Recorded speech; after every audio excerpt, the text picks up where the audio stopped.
Continuing here on center court with Pete Sampras, who, model of consistency, but also loyalty to the Wilson racket, the Pro Staff. You're a guy who stayed with the same when it was trendy to do all kinds of, just a comfort level? Comfort level. I tried different rackets, but I just always felt like this racket suited my game. I love the fact that I could swing hard and have control. It was like a wood racket. And if there's one thing I regret a little bit is using something a little different on clay. Something a little bigger, a little bigger sweet spot. My sweet spot was like small, so I need to be pretty precise. But I started using that racket at 14 and just play with it my whole career.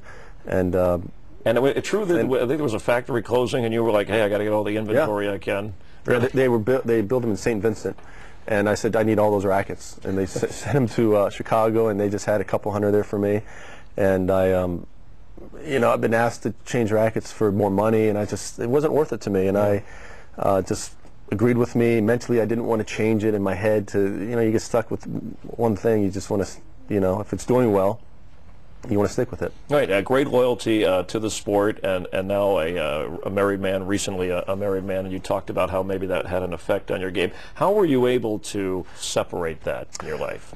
I've been in some relationships, and obviously tennis was my biggest focus, and Did it cost you relationships early, or it just... No, I was kind of on autopilot, just playing tennis. And so then when you meet Bridgette, she comes into your life, and this is a terrific romance, a terrific person, by the way, and a good actress. How did that come about, where you two met? Tell the story. I'll tell you the truthful story. I was with John Black, a Laker PR guy, and went out to this movie, actually right over the street.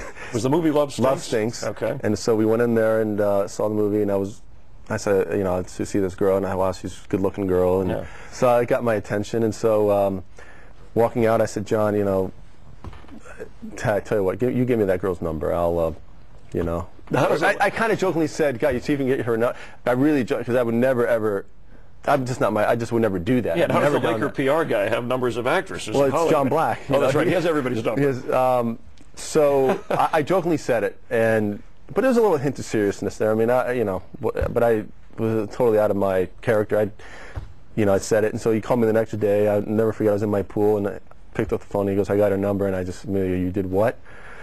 So I got her number. So I got the number, and got a little nervous there for a minute, and then called her up, left her a message. So you called yourself? I called myself and left her a message and said a few things, and she called back later on that night, and we talked and decided to get together, and went on a few dates, and one thing led to another, and here we are. Now, what do you think she understood about you? I don't want to get too philosophical here, because your relationship is but that made this work. We wanted the same things in life. We wanted to be married. We wanted kids. I was ready to get married, and she was ready to get married. Yeah. Why wouldn't she?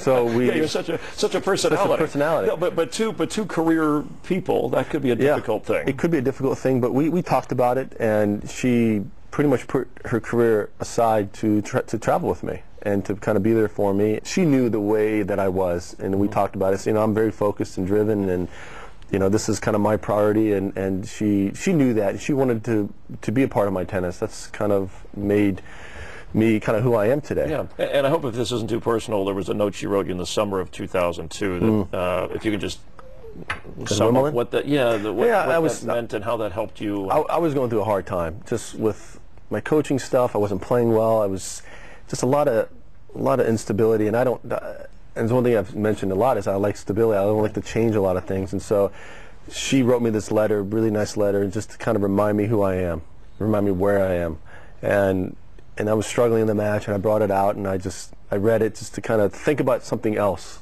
think about, because I was so stressed and so not playing well, and I was just kind of a tough match, and I just read it just because I felt like I needed something to focus on, and the press got up wind of it, and they were actually pretty respectful just to keep it pretty quiet, and so it was thoughtful and nice, and she's always left me notes for me in my tennis bag just to kind of.